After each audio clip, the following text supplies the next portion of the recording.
Olá pessoal, comandante Leonardo Matos aqui.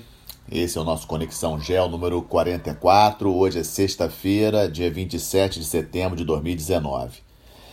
Na semana passada, no Conexão 43, as duas notícias principais que eu trouxe para vocês foi a questão do ataque contra as instalações petrolíferas na Arábia Saudita, foi o assunto de maior destaque, e também fiz uma atualização daquela crise entre Venezuela e Colômbia, aquela crise de fronteira entre os dois países. Hoje eu vou inverter, eu vou começar com a Venezuela, porque fatos novos aconteceram essa semana que acabou me levando a colocar a Venezuela novamente na primeira posição, um tema que eu venho falando aqui nos nossos podcasts ao longo do ano todo praticamente. Como vocês estão lembrados, a Venezuela começou esse mês de setembro a realizar um exercício militar importante, deslocou tropas para a fronteira com a Colômbia, o que levou à instabilidade que eu comentei na semana passada entre os dois governos. O governo da Colômbia alegando a existência de terroristas e guerrilheiros colombianos dentro do território venezuelano, protegidos pelo presidente Maduro, e em função disso, a Colômbia fez protestos com relação a esse tema, e a Venezuela, que já tinha programado, já existia esse exercício, um exercício tradicional, exercício militar tradicional que a Venezuela já faz todo mês de setembro, mas o Maduro aproveitou para dar uma aumentada nele e jogou na imprensa que, na verdade, teria alguma relação com essa pressão da Colômbia. Na segunda-feira, tivemos a reunião dos chanceleres do Tratado Interamericano de Assistência Recíproca lá em Nova York, e ficou já acordada a ativação do TIAR contra a Venezuela, que acaba sendo um instrumento que facilita a alguns países poder eventualmente, digamos assim, colocar sanções contra funcionários do governo do Maduro e outros tipos de sanções. Ficou mais ou menos claro que não haverá realmente nenhum tipo de invasão militar. Isso chegou muito a ser discutido. O Uruguai foi um dos países que falou muito sobre isso, inclusive abandonando o TIAR essa semana, mas o Uruguai tem um detalhe que é importante a gente lembrar. Teremos eleições gerais no Uruguai agora em outubro, na mesma data que na Argentina, no dia 27 de outubro, temos eleições no Uruguai, e o governo atual não está, digamos assim, muito tranquilo para conseguir se manter no poder. Então acho que o Uruguai aproveitou esse gancho do TIAR. O Uruguai tem se posicionado nessas reuniões sempre um pouco neutro, se abstendo de votações na OEA, e agora com relação a essa reunião no TIAR na segunda-feira, logo depois o país resolveu deixar o Tratado Interamericano de Assistência Recíproca em função de acordo com seu chanceler, com medo de que isso venha a desdobrar numa ação militar contra a Venezuela, que é totalmente descartada. Não vejo a possibilidade disso acontecer, e vários países já se colocaram nessa posição. Como novidade também, o Maduro ele não foi para a Assembleia Geral das Nações Unidas esse ano, discursar lá essa semana. Em compensação, viajou para Moscou na segunda-feira, encontrou-se com o Putin na quarta-feira, e logicamente, não poderia ter sido outro motivo. Maduro deve ter ido lá para conseguir mais apoio russo, principalmente dinheiro. Os Estados Unidos têm apertado cada vez mais o cerco em relação às empresas que ainda negociam a questão do petróleo venezuelano. Acaba sobrando apenas a Rosneft russa, e o Maduro deve ter ido lá para conversar com Putin.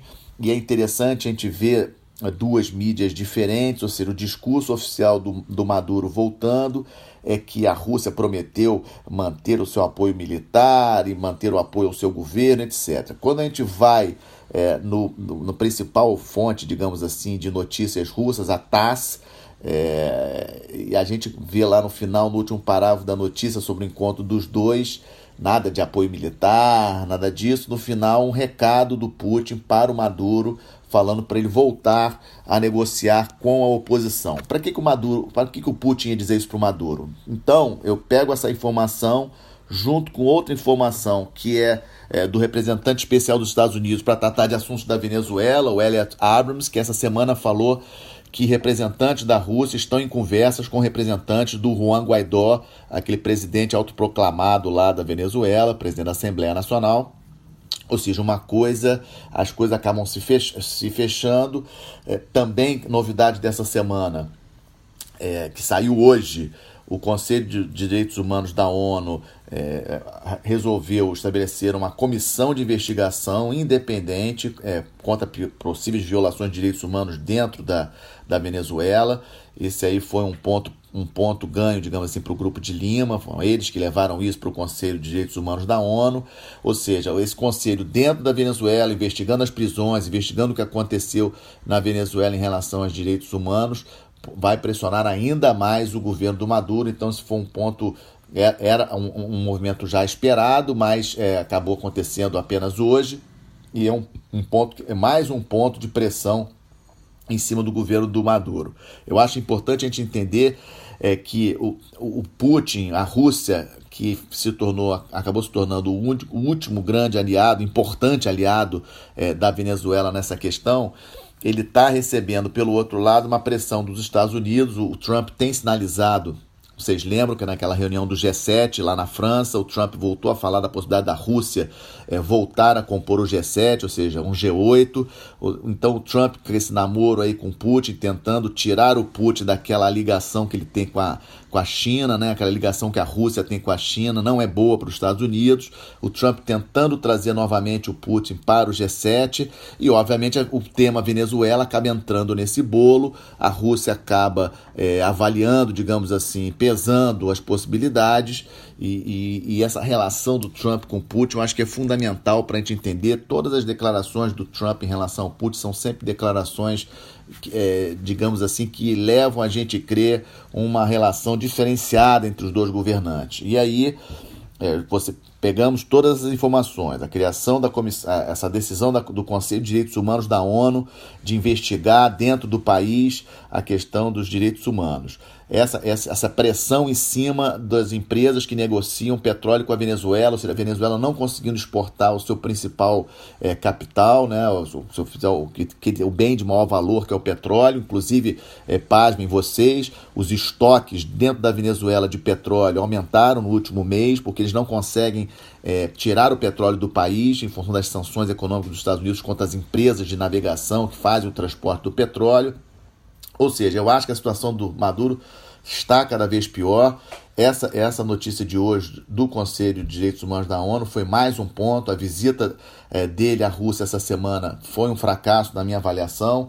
Então, continuo mantendo aquela minha posição de que acho que o Maduro ainda cai esse ano, vai ser substituído de alguma forma, um golpe de algum militar, do Padrinho Lopes ou algo parecido. É muito importante para o Brasil, como já tenho falado, a situação na Venezuela. Afinal de contas, temos fronteira com o país venezuelano, um país importante, 30 milhões de habitantes, maior reserva de petróleo do mundo.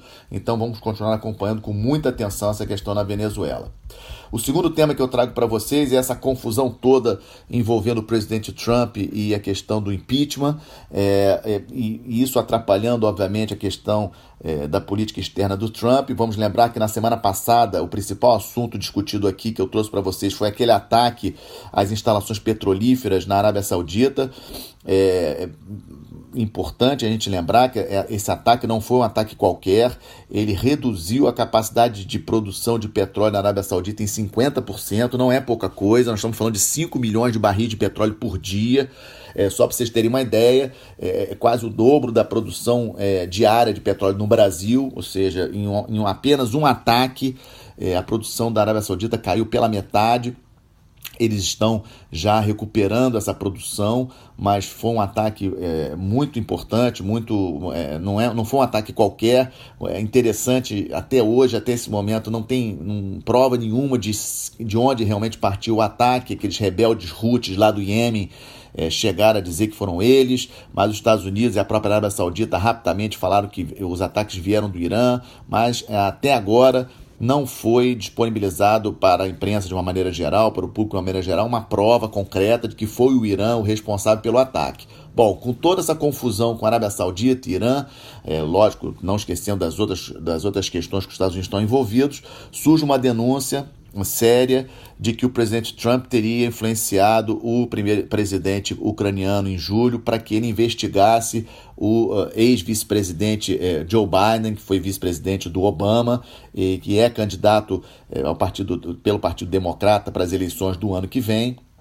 Problemas lá com o filho do Joe Biden, relações econômicas meio esquisitas com a Ucrânia, e isso vazou para a imprensa e o Partido Democrata entrou com pedido de impeachment do presidente Trump na Câmara dos Deputados, e aí é uma questão bastante complexa, porque podemos ver por dois lados.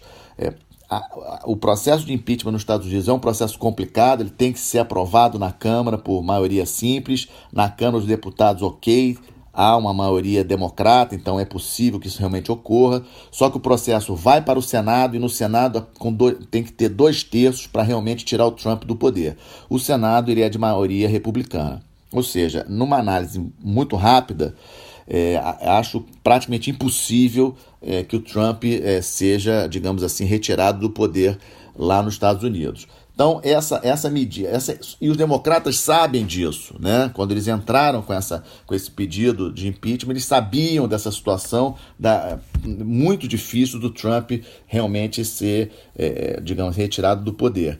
Então, a gente pode analisar por dois lados. Um lado, talvez, digamos assim, o grupo de poder dos democratas pode ter entendido que a senadora Elizabeth Warren seja a melhor candidata para os democratas. E essa questão de levantar esse assunto dessa forma enfraquece, de certa forma, o Joe Biden, porque também traz a público uma questão bastante cinzenta, bastante complicada, envolvendo o filho dele lá na Ucrânia.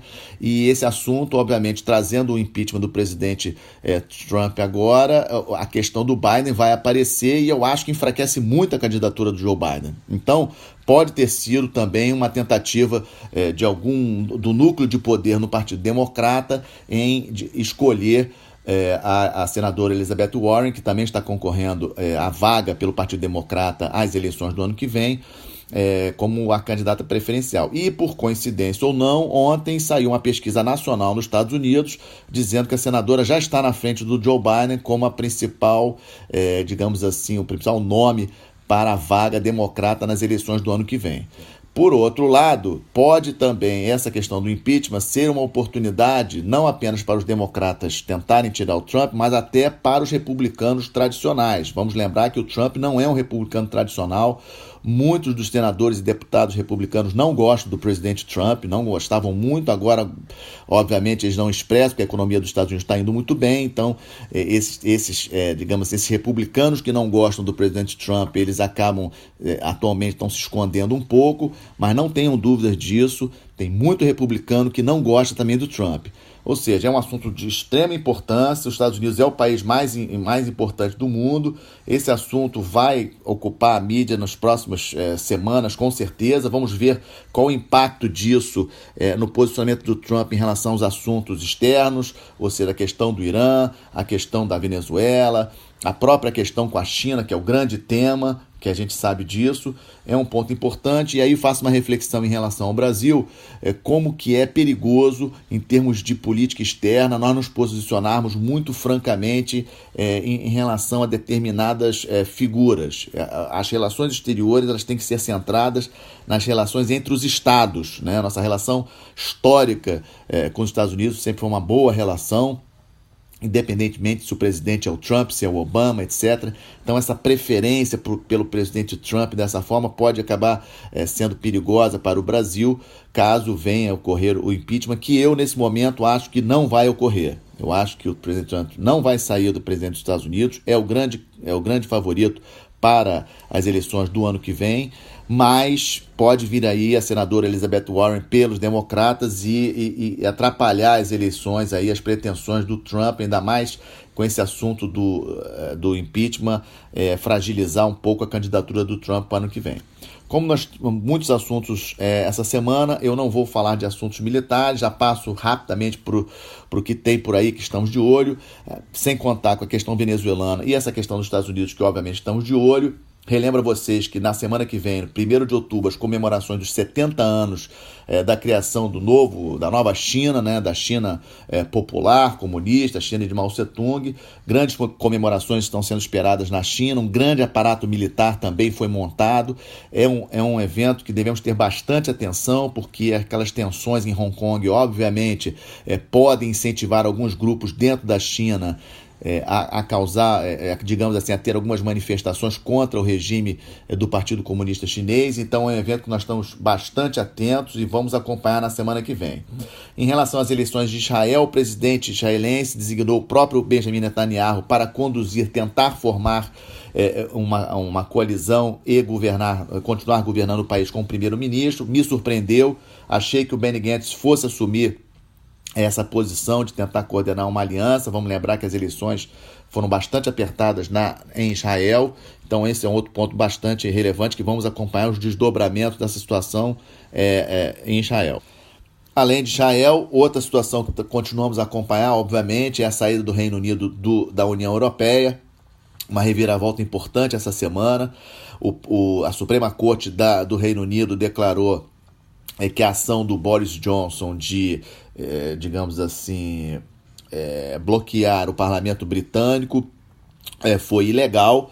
O parlamento britânico retomou a sua posição, foi reconvocado, voltou a discutir os assuntos no parlamento essa semana. Isso aí foi muito ruim para o Boris Johnson. Boris Johnson cada vez mais enfraquecido no poder. Ele vai para a negociação com a União Europeia nos dias 17 e 18 de outubro e pela lei que foi aprovada no parlamento britânico, no dia 19 de outubro, caso ele não tenha feito um acordo com a União Europeia, o Johnson vai ter que pedir para a União Europeia uma prorrogação, ou seja, o Reino Unido não sairia mais no dia 31 de outubro da União Europeia. Só que a gente tem que lembrar que isso é um pedido, não quer dizer que a União Europeia vá concordar. Então a situação do Reino Unido continua bastante instável, ainda não sabemos exatamente o que vem por aí. Esse foi o nosso Conexão Geo número 44, muitas coisas acontecendo, espero que tenham gostado. Lembrando a todos que estamos também com todos os podcasts no YouTube e no Spotify. Um bom final de semana, uma boa semana, até a próxima sexta-feira. Obrigado.